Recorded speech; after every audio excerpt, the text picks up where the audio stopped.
Hello, illuminated creators. Video number 6.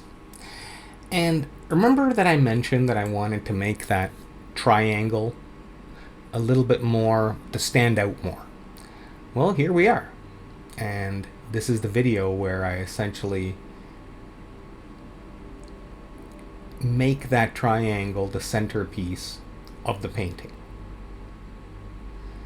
And a lot of the time, that's how these paintings come along.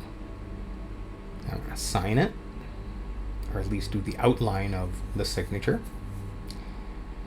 And then, I wanted to make sure that this triangle was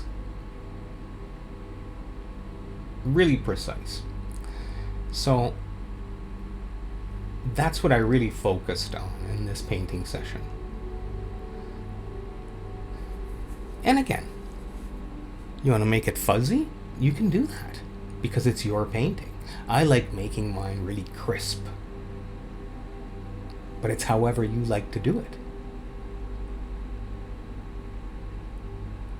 This type of art is really meditative, and that's why I recommend it fully.